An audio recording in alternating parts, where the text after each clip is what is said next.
காலமாக தமிழக வெற்றிக் கழகம் துவங்கி சில மாதங்கள் முக்கியமான நிகழ்வுகளுக்கும் அதே போல தலைவர்களுடைய இழப்புகளுக்கும் நேர்ல சந்திக்காமல் அறிக்கையின் வாயிலாகவும் அதே போல எக்ஸ் தளத்துல பதிவுகள் வாயிலாகவும் மட்டுமே விஜய் அரசியல் செய்து கொண்டிருந்தார். இது கடுமையான விமர்சனத்துக்கு உள்ளானது. அதற்கு பிறகாக பரந்தூர் சுற்றுப்பயணம் என பல்வேறு சுற்றுப்பயணங்கள் முன்னெடுத்துக்கக்கூடிய நிலையில அவர் மீது உள்ளிருந்து, அதாவது அலுவலகத்திலிருந்தே, பனையூர்ல இருந்தே, வீட்டிலிருந்தே அரசியல் செய்கிறார் என்னும் அரசியல் விமர்சனம் பெரிய அளவுல வைக்கப்பட்டது.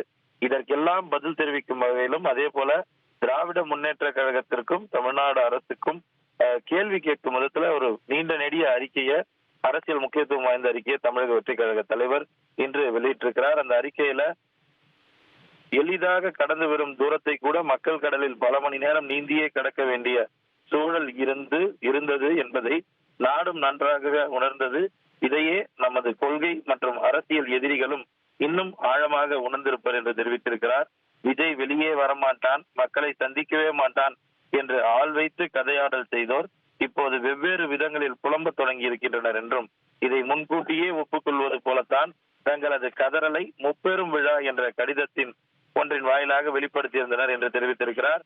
தமிழ்நாடு முதலமைச்சரும் திமுகவுடைய தலைவருமாக இருக்கக்கூடிய மு க ஸ்டாலின் வரக்கூடிய செப்டம்பர் 17ஆம் தேதி கரூர்ல திராவிட முன்னேற்ற கழகத்துடைய முப்பெரும் விழா நடைபெற இருக்கிறது. அதற்கான கடிதம் ஒன்றை எழுதியிருந்தார். அதுல திராவிட முன்னேற்ற கழகம் எப்போதுமே கொள்கை கூட்டத்தை அதே போல பொதுமக்களுக்கு எந்த விதத்தை பாதிப்பும் கும்மாளமும் போடக்கூடிய கூட்டங்களில் ஈடுபடாத ஆகிய கருத்துக்களை தெரிவித்திருந்தார். அதற்கு பதில் தெரிவிக்கும் விதத்துல இந்த கடிதம் என்பது இருந்திருக்கிறது.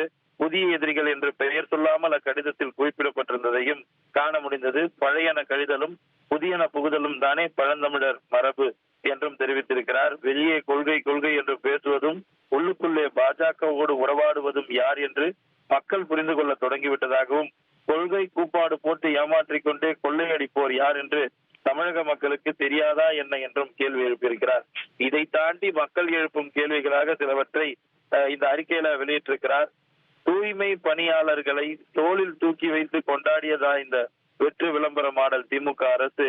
மாறாக கைது செய்து தூக்கி சென்று அடக்கி ஒடுக்கித்தானே மகிழ்ந்தது. அங்கன்வாடி பணியாளர்கள் போராட்டத்தை அன்போடும் கனிவோடும் அணுகியதா இந்த அவலமிகு திமுக அரசு என்றும், மாற்று